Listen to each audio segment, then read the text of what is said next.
कृष्ण। राधे राधे। ओम नमो भगवते वासुदेवाय नमः। आप सभी को माघ महीने की हार्दिक शुभकामनाएं। इस बार माघ का महीना 4 जनवरी से शुरू हो रहा है और 1 फरवरी को माघ का महीना समाप्त होगा। माघ का महीना भगवान श्री कृष्ण को बहुत अधिक प्रिय है। इस माह में गंगा स्नान और दान का विशेष महत्व होता है। माघ मास हिंदू पंचांग के अनुसार 11वां महीना होता है। माघ का महीना पहले माघ का महीना था, जो बाद में माघ हो गया। माघ शब्द का संबंध श्री कृष्ण के एक स्वरूप माधव से है। इस महीने को अत्यंत पवित्र और पावन माना जाता है। इस मास में भगवान विष्णु और माता लक्ष्मी जी की विधि विधान से पूजा अर्चना करने का विधान है। इससे उनकी असीम कृपा प्राप्त होती है। इस महीने में तुलसी माता की विशेष रूप से पूजा आराधना की जाती है और नियम व्रत भी इसी माघ महीने से धारण किए जाते हैं। इस माह में संगम में कल्पवास भी किया जाता है, जिससे व्यक्ति शरीर और आत्मा से नया हो जाता है। मान्यता है कि इसी महीने में इंद्रदेव ने रोज गंगा स्नान करके गौतम ऋषि के श्राप से मुक्ति पाई थी। शास्त्रों में कहा गया है कि माघ मास में रोजाना ब्रह्म मुहूर्त में किसी पवित्र नदी जैसे कि गंगा, यमुना, संगम में स्नान करने से साधक को करोड़ों यज्ञ करने के बराबर पुण्य फल की प्राप्ति होती है। यदि यह भी संभव ना हो तो आप किसी भी एक पवित्र दिन जाके माघ महीने में किसी भी तीर्थ पर जाकर किसी पवित्र नदी पर स्नान करते हैं, तब भी आपको पूरे महीने स्नान करने के बराबर ही पुण्य फल की प्राप्ति हो जाती है। जैसे कि बसंत पंचमी, पूर्णिमा, अमावस्या, सटतिला एकादशी, यह कुछ ऐसी तिथियां होती हैं जिनमें यदि हम किसी पवित्र नदी में जाकर केवल एक दिन भी स्नान करते हैं तो हमें पूरे माह का फल प्राप्त हो जाता है। और यदि यह भी संभव ना हो तो आप यदि माघ का स्नान करना चाहते हैं तो अपने घर के नहाने वाले जल में भी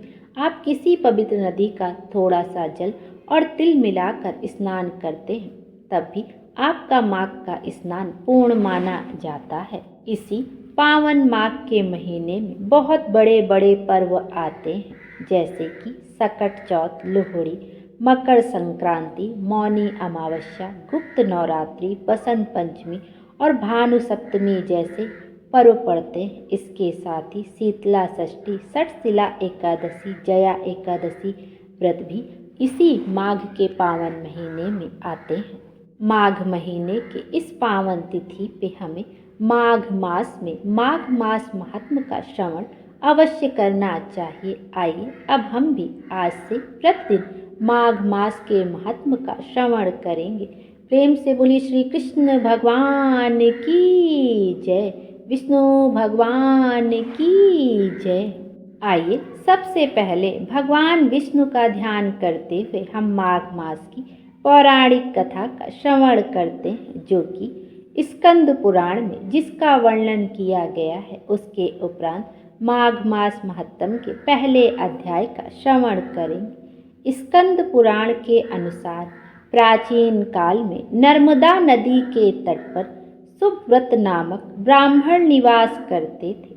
उन्हें सभी वेद शास्त्रों का अच्छा ज्ञान प्राप्त था, लेकिन उनका मन हमेशा धन को संग्रह करने की तरफ ही लगा रहता था।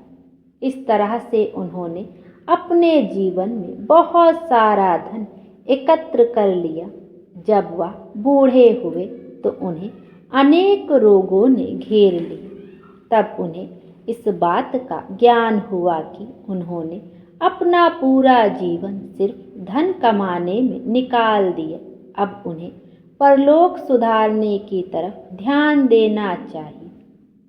अचानक उन्हें एक श्लोक याद आया, जिसमें माघ महीने में स्नान करने की विशेषता के बारे में बताया गया था। फिर उन्होंने माघ महीने का संकल्प लिया और माघे निमग्ना सलिले सुसीते विमुक्त पापा स्त्री दिवम प्रयान्ति श्लोक के आधार पर वे नर्मदा नदी में स्नान करने लगे। 9 दिनों तक उन्होंने जल स्नान किया और फिर 10वें दिन स्नान के बाद उन्होंने अपना शरीर त्याग दिया। शुभ व्रत ने भले ही पूरे जीवन धन कमाने के अलावा कोई और अच्छा कर्म नहीं किया था, लेकिन माघ महीने में स्नान करके पश्चाताप करने से उनके सभी पाप धुल गए और उनका मन निर्मल हो गया, जिससे उन्हें मरने के बाद स्वर्गलोक की प्राप्ति हुई। इस तरह से माघ स्नान करने से जीवन के अंतिम क्षणों में उनका कल्याण हुआ। प्रेम से बोलिए विष्णु भगवान की जय। आइए अब माघ महात्म के पहले अध्याय का श्रवण करते हैं। माघ मास महात्म का पहला अध्याय। एक समय श्री सूत जी ने अपने गुरु श्री व्यास जी से कहा कि गुरुदेव, कृपा करके आप मुझे माघ मास का महात्म कहिए, क्योंकि मैं आपका शिष्य हूँ।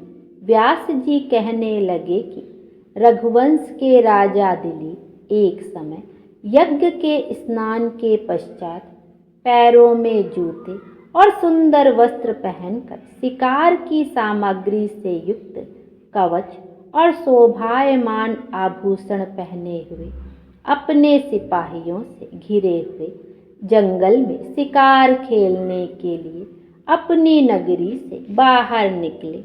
उनके सिपाही जंगल में शिकार के लिए मृग, व्याघ्र, सिंह आदि जंतुओं की तलाश में इधर उधर फिरने लगे। उस वन में वन स्थली अत्यंत शोभा को प्राप्त हो रही थी। कहीं कहीं मृगों के झुंड फिरते थे, कहीं गीदड़ अपना भयंकर शब्द कर रहे थे, कहीं गैंडों का समूह हाथियों के समान फिर रहा था, कहीं वृक्षों के कोटरों में बैठे हुए उल्लू अपना भयानक शब्द कर रहे थे, कहीं सिंहों के पद चिन्हों के साथ घायल मृगों के रक्त से भूमि लाल हो रही थी, कहीं दूध से भरी थनों वाली सुंदर भैंसें फिर रही थी, कहीं पर सुगंधित पुष्प हरी भरी लताएं वन की शोभा को बढ़ा रही थी, कहीं बड़े बड़े पेड़ खड़े थे तो कहीं पर उन पेड़ों पर बड़े बड़े अजगर और उनकी केचुलियां भी पड़ी हुई थी। उसी समय राजा के सिपाहियों के बाजे की आवाज सुनकर एक मृग वन में से निकलकर भागने लगा और बड़ी बड़ी चौकड़ियां भरता हुआ आगे बढ़ा। राजा ने उसके पीछे अपना घोड़ा दौड़ाया, परंतु मृग पूरी शक्ति से भागने लगा।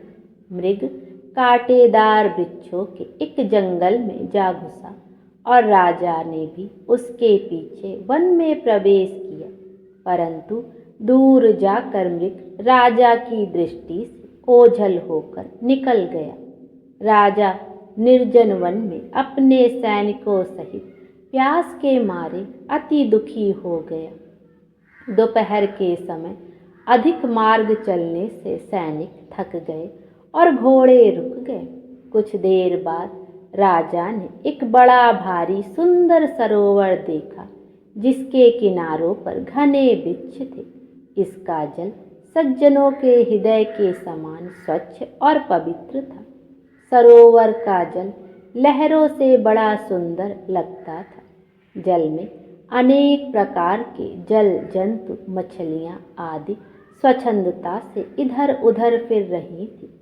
दुष्टों के समान निर्दयी चित्त वाले मगरमच्छ भी थे। किसी किसी जगह लोभी के समान सिमाल भी पड़ी हुई थी। जैसे विपत्ति में पड़े हुए लोगों को दुखों को हरने वाले दानी पुरुष के समान यह सरोवर अपने जल से सबको सुखी करता था। जैसे मेघ चातक के दुख को हरता है। इस सरोवर को देखकर राजा की थकावट दूर हो गई। रात्रि को राजा ने वहीं विश्राम किया और सैनिक पहरा देने लगे और चारों तरफ फैल गए। रात के अंतिम समय में सूकरों के एक झुंड ने आकर सरोवर में पानी पिया और कमल के झुंड के पास आया। तब शिकारियों ने सावधान होकर सूकरों पर आक्रमण किया और उनको मारकर पृथ्वी पर गिरा दिया। उस समय सब शिकारी कोलाहल करते हुए बड़ी प्रसन्नता के साथ राजा के पास गए और राजा प्रभात हुआ देखकर उनके साथ ही अपनी नगरी की तरफ चल पड़ा, जिसका शरीर तपस्या और नियमों के कारण बिल्कुल सूख गया था, जो मृगछाला और वल्कल पहने हुए था और नख, रोम तथा केश धारण किए हुए था। राजा ने ऐसे घोर तपस्वी को देखकर बड़े आश्चर्य से उसको प्रणाम किया और हाथ जोड़कर खड़ा हो गया। तपस्वी ने राजा से कहा कि हे राजन, इस पुण्य शुभ माघ में इस सरोवर को छोड़कर तुम यहाँ से क्यों जाने की इच्छा करते हो? तब राजा कहने लगा कि महात्मन, मैं तो माघ मास में स्नान के फल को कुछ भी नहीं जानता। कृपया करके आप मुझे विस्तार पूर्वक सब कुछ बताइए। प्रेम से बोलिए विष्णु भगवान की जय, कृष्ण कन्हैया की जय। अब हम दूसरा अध्याय अगले वीडियो में श्रवण करेंगे। हरे कृष्ण। आइए अब श्री कृष्ण जी की आरती का भी श्रवण करते हैं। आरती युगल किशोर की कीजय, तन मन धन न्योछावर कीजय। आरती युगल किशोर की कीजय, तन मन धन न्योछावर कीजय। रवि शशि कोट बदन की शोभा, ताहि निखरी मोर मन लोभा। गौर श्याम मुख निरखत रीझ, प्रभु स्वरूप नयन भर लीज। कंचन थाल कपूर की बाती, हरि आए निर्मल भई छाती। फूलन की सेज फूलन गल माला, रत्न सिंहासन भय नंद लाला। मोर मुकुट कर मुरली सोह, नटवर वेश निरख मन मोह। ओढ़े नील पीत पट सारी, कुंज बिहारी गिरिवर धारी। नंदलाल वृषभान दुलारी, आरती करत सकल नर नारी। आरती युगल किशोर के कीजे, तन मन धन न्योछावर कीजिए। बोलिए विष्णु भगवान की जय। हरे कृष्ण। भगवान विष्णु हम सब की मनोकामना पूर्ण करें और हमारे जीवन को खुशियों से भर दें। Thank you.